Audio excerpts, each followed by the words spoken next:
Alright guys, welcome back to The Wave. As you know, game 2 is done. Let's just jump right into it and let's go ahead and get started. Our first game on the slate, the Detroit Pistons versus the New York Knicks. Now this is a series that I've had a lot of opinion about. I've given a lot of how I felt about it. And game 2 was really a little bit of a shock, more for the New York Knicks.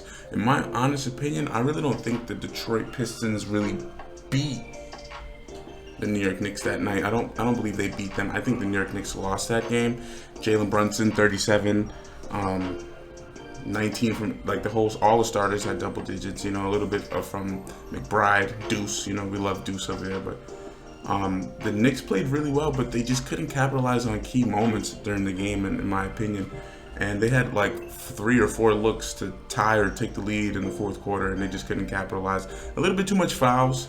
There was 24 and 22. That's literally 46 fouls. Too many fouls in the game for only 194 points. I would like to see a little bit more defense from really both teams and not a lot more fouling. But here's the thing. I'm gonna be like a boxing coach and kind of jump to both sides and give my what they need to adjust going into game 3. For the New York Knicks, I'll start with them. I need to see a double-digit victory, at least one in Detroit, and I need to see the next time you step foot in this garden. I need to see a double-digit thrashing to the Detroit Pistons. If not, I'm ringing the alarm, and I'm calling BS on this championship run, and this whole Karl-Anthony Towns trade is going to get put into question really, really fast. Not because he's not good, but it's like we gave up everything for mediocrity. No. So that's what the New York Knicks need to kind of figure out. Again, I need to see 2 double-digit victories in order to keep my hope alive that this run is not a fraud. Moving over to Detroit. What I really want to see from Detroit, in all honesty, is just some better. Their offense gets so stale so fast. I mean, Dennis Schroeder with 20. Don't get me wrong, he's okay. He's not the greatest starter or backup point guard that you could have, but him dropping 20 is big. Cade Cunningham with 33 is also always amazing. I've seen a lot with this Jalen Duren guy. He's really good. I've given up on Tobias Harris. His career, he was great, and when he started in Orlando and Detroit, and not Detroit, well, he actually started his career in Detroit, but Orlando and all those things, he was good back in the day, but he's a little bit he's a good veteran piece, but he's definitely not the best. Mikal Bridges, in my opinion, is better than him. So, yeah, the Knicks. I need to see double-digit victories from the Knicks. Not back-to-back. I just need to see at least one in Detroit and the next home game, back when they come back from that little stunt. But the series is really. I'm not gonna lie. I think Detroit. I think Detroit might be a little bit outclassed. I think New York is going to beat them. I don't see why New York wouldn't come back and just kind of punch them in the face after taking a 6-point loss at home. That one really did hurt. But we'll see on the next game. I'm really, again, my pick is still the same. I'm still going New York in about 6. They have the talent, and I know they're definitely going to be angry as hell dropping a close game like that. So we'll see what they do moving forward. All right. Next on that slate was the LA Clippers versus the Denver Nuggets. This is one of my favorite series of the playoffs so far. It's just so intense, so much going on. The first game, remember we talked about it. Russell Westbrook with the dagger in the corner to send it to overtime, and then the steal to win the game. Game 2, we saw Kawhi come back and just vintage. That was a vintage performance. That's going to be one of those, when you look back in his career and you look at his greatest moments and best moments, that's definitely going to be up there. He literally, in the first half, I think he only missed 1 or 2 shots. The dude was on fire. He had 39, 1 personal foul, 1 turnover. He played super efficiently. That's some great basketball. The lineup was pretty good. You know, I'm not really too sold on Chris Dunn in the starting lineup, but he seems to be adding this, I guess a defense. This team is, I don't know. Chris Dunn in the starting lineup is definitely upgradable, but he definitely contributes. You've seen it in game 1. He knows how to get around and just slash and do things like that. Again, I've always been really sold on Norman Powell being really good. He's definitely a great basketball player. He has a good jump shot. You know, he has that athleticism that, takes him a little bit over the top. I think he was an all-star this year. Correct me if I'm wrong. But Norman Powell's pretty good, and I'm sold on James Harden. Batum is great. I told you about Ben Simmons, but this was a really close match. If you take a look at the Denver Nuggets and what really went on, I mean, Denver was definitely hitting. They hit more, not even more threes. It literally hit it was pretty evenly split. You could take a look at these shots. Like they only got 79 compared to 85. I know it's 6 shots, but damn, 6 shots is almost 18 potential points that you're not putting up, in theory. So, it was a little. You could see a little bit of defense on their end. The fouls definitely don't help. Seeing as they took 22, but Denver took. LA only took 12. So, and the squeak out a 3-point win with Kawhi winning. I don't know. In Denver, I feel like it's a tough one, and this is definitely gonna go to 7. I think we all feel that in our bones. These teams are heavily, they're evenly matched in my opinion. Maybe not matchup wise, but definitely in talent. So we'll see what happens. I definitely see LA winning. I definitely could see with Kawhi and just Kawhi Leonard's pedigree. I know, like Nikola Jokic is great. He had 26, 11, and 10, but he had 7 turnovers. I pay attention to the turnover part of things.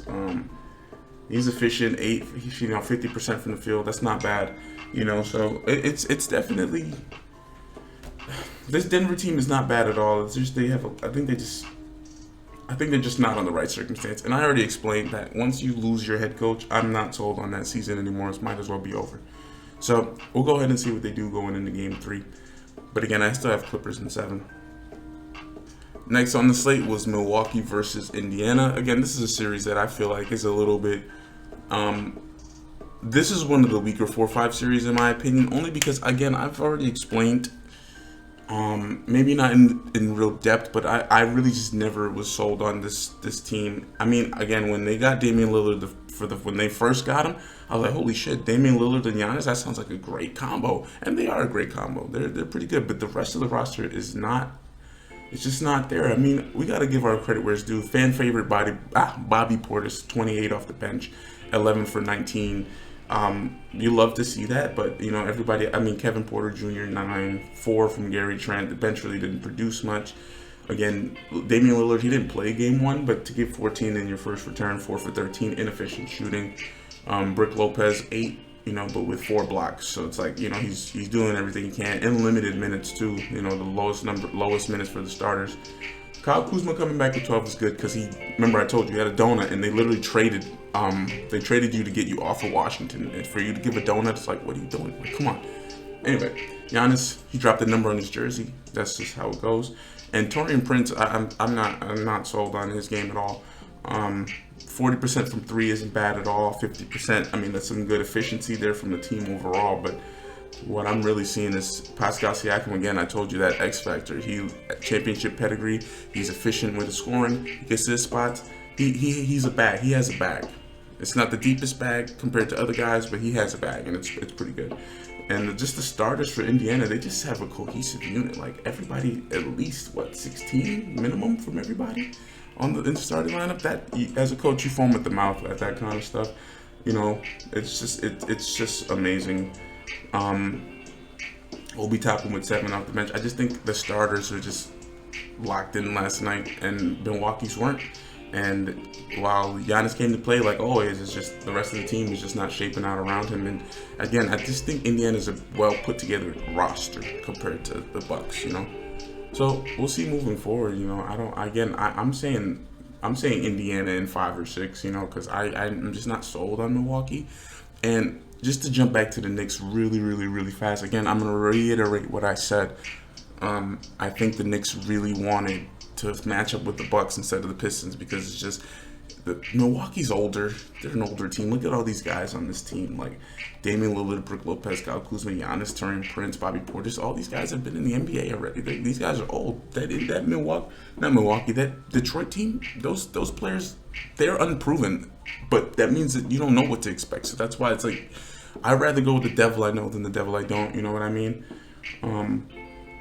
So I know the Knicks really wanted to see that, but Indiana got them, and they're handling business. And again, I see it in 4 or 5. I see it in 5 or 6, man. Indiana is just a really deep team for the Eastern Conference. And Milwaukee, they're in the same division. They see each other 4 times a year. They know each other. I'm not, and again, it's Doc Rivers. I just don't see him making the right adjustments, man. It's just like, you gotta see where you like. Maybe Gary, again, he wanted to give a different lineup. Gary Trent with 30 minutes. That makes sense to me because it's like, you need to get some scoring out there. You need some guards out there. But I'm not. I need to see what Doc Rivers is gonna do. If not, please get another head coach because it's like, he's known for just like crashing out in the playoffs. Like, it's documented into history. Anyway, Indiana in 6. That's my prediction. That's my take. All right, next is Memphis versus Oklahoma City. Again, I've stated this before. Memphis, your season is slowly but surely coming to an end. I don't know about trading any of these guys yet. We're not going to get into that conversation just as yet. Let's let them finish out their season. But again, the starters came to play last night. Jaren Jackson with 26. I mean, Zach Edey, I'll give him a pass because he's like definitely in his rookie season. And bigs have a harder time adjusting. I know guards do, but bigs, just because of the physicality that they have to go through. John Morant, 23, but again, he took more shots than the points he made. Inefficient basketball. Desmond Bane, 7 for 17, 2 for 7. It's just inefficient. Like 10 for 31 from the 3-point line. They're not beating anybody like that. 42%. Like, what's their true shooting as a team? It looks really ass. And they scored sub 100 points because of that. Like, that's just how it goes. Now let's look at Oklahoma City. Again, a decent balanced attack with Chet. Jalen Williams at 24. He had 10 for 19, and then Shea, he took 10 for 29. Again, a little inefficient, but the team's doing what they got to do. He literally had 5 assists, 8 rebounds, and 2 steals. Not fouling as much. Lou Dort, he had 8, but you could see he was definitely locking shit up. He had 5 fouls. The coach was definitely telling him, "Yo, go lock shit up out there." Alex Caruso, good wing defender. He has good lateral quickness. And again, just a well-balanced attack. They hit 15 threes compared to 10 of the Memphis Grizzlies.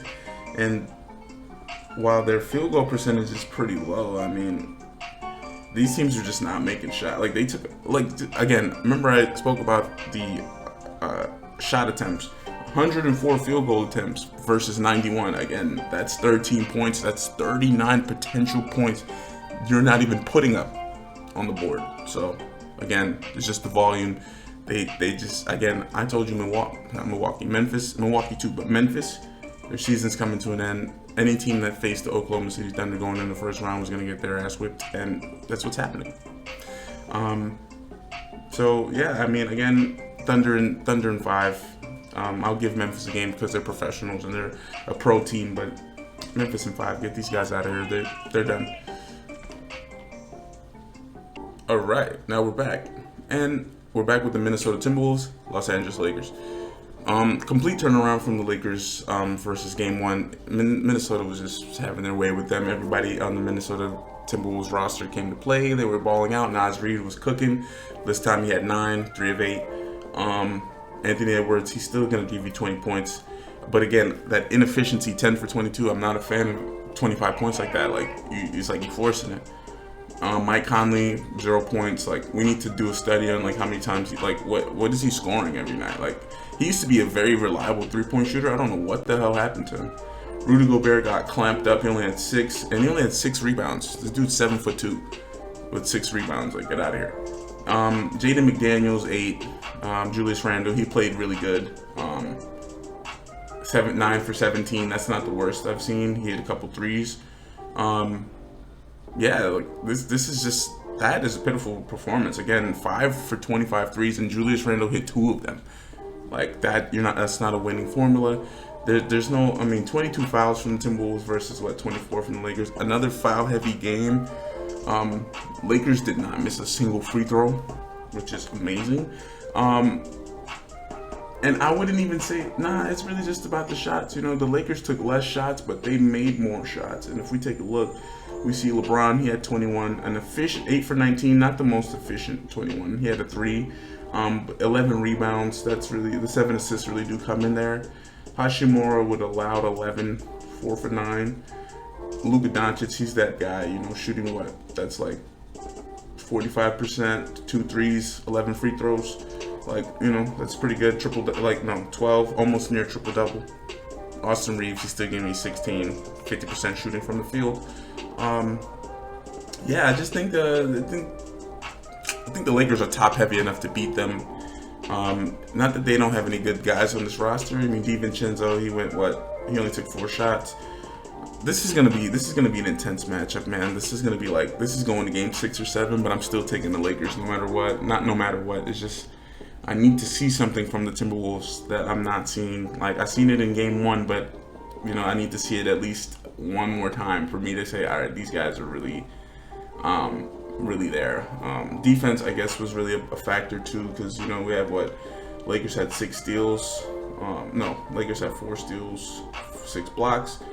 You know, I don't know. It's just really Minnesota just shot themselves out of the game. Like these field goal numbers are horrible. These 3-point percentages are bad. So they're not going to shoot 20% from the field from 3 the next game, because if not, they won't have a job. But Lakers hitting 20 points. Like this is going to be a strange team. These teams are just strangely evenly matched in terms of matchup. I was speaking to my colleagues again. I told you Rudy Gobert was the X factor for the series, and he's not really playing up to that. At least in game 2, he didn't. So let's see what they do. Again, Lakers in 6, even 7, because Minnesota is a good team. They're not a team to just sleep on. But I see LeBron and Luka just making it out. They have enough offensive firepower to do it. So, all right, after the clap. So the next game on the slate is Orlando versus Boston. Boston, the 2nd seed in the Eastern Conference. Orlando, number 7. We already know that. If we take a look again, this has been their problem the whole year. I don't want to just keep jumping the 3-point percentage, but they only hit 7 threes versus the 12 that the Boston Celtics hit on better efficiency. Again, I had said in my prediction video for the first round and play-in that Banchero and Wagner were going to play great. They've been playing great. I've seen Wendell Carter Jr. play a little bit. He's definitely a good piece to the team. I think a lot of teams would love to grab him. He's a decent big. He's not the best big in the NBA, but he can play big, and you know he's a good size. 8 rebounds, 16 points. That's pretty decent. Corey Joseph is he's awesome, but not much. 7 points from him. KCP, I don't know. I heard a quote from Mike Malone, but it seemed like he was running from the smoke and wanted to just get paid after winning the championship. So he went to Miami. I don't know. He's not really adding to the situation. 35, 1 for 9. Come on, taking the contract even what? And then the bench, not really much. We have a few guys with under 10 minutes, but Gary Harris with 4, Anthony Black with 11. That's not a winning formula. And we've seen it. It was close throughout. Boston is good at pacing themselves in matches, but after that, I don't know. I'm not seeing it. Again, let's look at the starters for the Boston Celtics. 20 points from KP. He started the game aggressive, screen and roll, diving, going for layups. I seen it. He came in ready to play. Drew Holiday, great wing guy, strong, lateral quickness out the ass. He's just great. Again, I praise Derek White every time. 17. Plus 4 in the box and the plus minus, he's just doing his thing out there. Jaylen Brown really carrying the show with Jason Tatum not being able to play. He has a bruised right wrist. Peyton Pritchard with 14. I told you to keep an eye out on him. Teams are definitely going to want to grab him in the offseason and in the trade market. And Jaylen Brown and KP was just enough to get them. So, I don't know. Again, Orlando, I'll give them 1 game in Orlando. Maybe an upset on a game winner in Boston, but Boston in 5 or 6. We've 2 games is enough to know. All right, the Orlando Magic, they need to go back to the drawing board, and this team is not deep enough to beat the Boston Celtics or Cleveland or New York. Even I'm gonna go on a whim and say that even New York. So they need to go and readjust. Boston in 6. The penultimate game of Game 2, Miami Heat, Cleveland. Again, Miami came to play, and this gives me the similar vibe of what they did in Game 1, where they didn't play bad at all. Actually, they played decent. They played decently, but it's the caliber that we're talking about. Tyler Hero, 33. He's been having 20, 30-point games all season. Davion Mitchell, I heard a lot of praise about him this year. Bam Adebayo is great, but only 11, 3 for 9. 3 fouls. That's not the Adebayo we need for them to win. They need at least 20 from you. Wiggins with 10, inefficient though, 3 for 10. Again, when you shoot the same amount of shots as points you have, it's inefficient. It's not there. Highsmith with 17 off the bench. Jovic with 11. I mean, they had some good pieces that were playing. Kevin Love didn't play, which is ass. We always love to see Kevin Love suit up, especially because he was a Cleveland Cavalier as well. But just look at the starters, man. Again, when we go back to Cleveland, the starters, it's similar to the OKC Memphis thing. The starters they can just get the job done. Again, Mobley with 20, but he shot 7 for 10. You see what I'm saying? 10 shots, but he has 20? Efficient. Jared Allen, a block and a steal, 9 points, 3 for 5. He's out there doing what he got to do. He got outscored by 1 point on the plus minus. He's doing what he's got to do out there. The matchup's not there for him. He essentially, I didn't see the matchups, but if he's guarding Bam Adebayo, that's the neutralizer. So it's like he can go out and score if he has to, but the team obviously doesn't need to. Darius Garland 20, 6 for 14. That's good. You want to see that. Donovan Mitchell. This guy is just awesome. Shout out my Panamanian brother over there, but that dude, 30 points. Didn't he have 30 in the game one? This guy is just he's a performer in the playoffs. He has that Jimmy Butler playoff vibe to him, because when the lights are on, he plays, man, and he's really good. Dropping 30 bombs. Max Strus with 14. And again, the DeAndre Hunter, again, I've spoken to a lot of my colleagues about this, that DeAndre Hunter trade they're saying it's one of the most underrated, slept on trades. And in game one, he didn't really do too much, but 12 off the bench is amazing. And in Atlanta, he was definitely doing his thing. And it's definitely raising the floor for this team. Cleveland about 6. I don't know. I really thought Miami could take a game. I could see them sneaking one in Cleveland. I can definitely see them taking one at home, but Cleveland in 5 or 6, honestly, that team is really good. Their starters are heavy enough, and if no injuries, this is a winnable series for the Cleveland Cavaliers. Miami, again, they need to go back to the drawing board. They've done this playoff push. I don't think it's helping them. Jimmy Butler's not on the roster anymore. It's time to start over. It's time to get a new vibe. Maybe get rid of Pat Riley. I know he's a basketball legend and all that, but he's old. I'm sorry. He's old. You need some fresh thinking in there. So let's see. Maybe he takes a different route. I don't know. We'll see what happens. And the last game on the slate was the Golden State Warriors versus the Houston Rockets. Again, we need to, first of all, I don't know if you've noticed, but if you saw last game, there was a lot more players that didn't play. This game was actually very important because Jimmy Butler, he only had 3 points, but if you saw 8 minutes, he fell in the middle of the match and bruised his pelvic bone. So he was out for the rest of the game. He did take a nasty spill. I'm not going to chalk that up to them losing the game. Let's just say it for what it was. Jimmy Butler got hurt. He's one of their X Factors closers. He's him and Steph Curry. They that's the duo that we pay to see. So let's take a look. Draymond with 8. He hit 2 threes from the corners. 5 turnovers. He was getting into a lot of chippiness, chicken winging, and I know that the Houston Rockets were that was their game plan going in to kind of psych them out. Houston was on their back heels in all honesty, so it's they needed to win a game.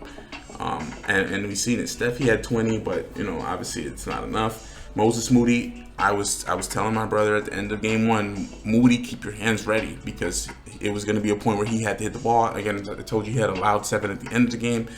He came in with 12. He took 6 threes. He knew that his role was to score. If they're going to sag off you, knock that down. Podensky, they said he had a donut, 14 points. They said he was battling some food poisoning.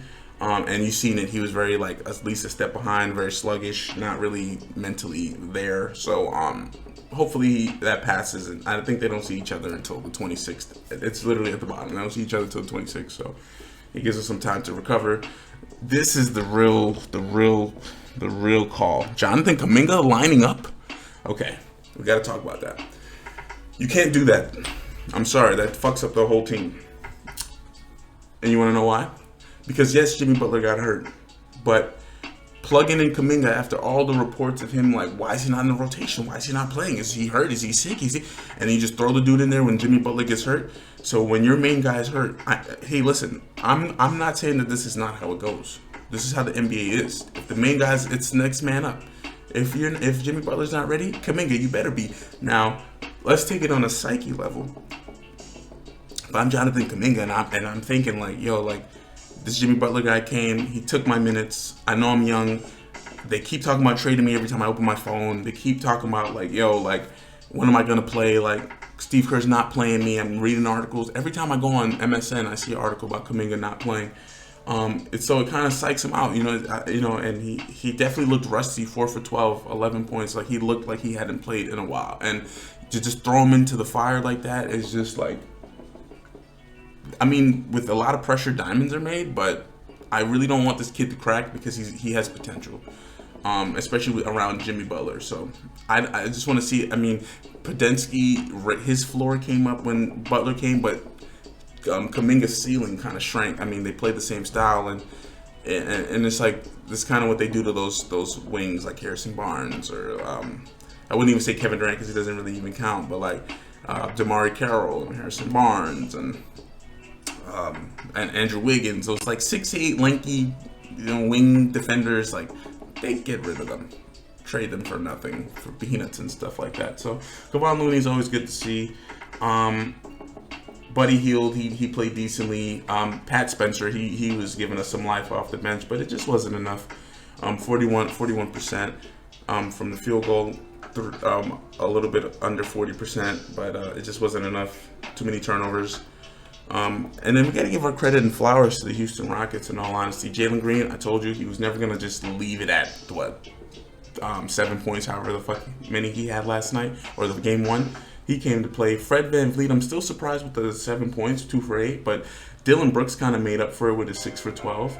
Again, Sengun is pretty reliable. He does his little drop step dunks, and he's really good with his footwork, and he's really good.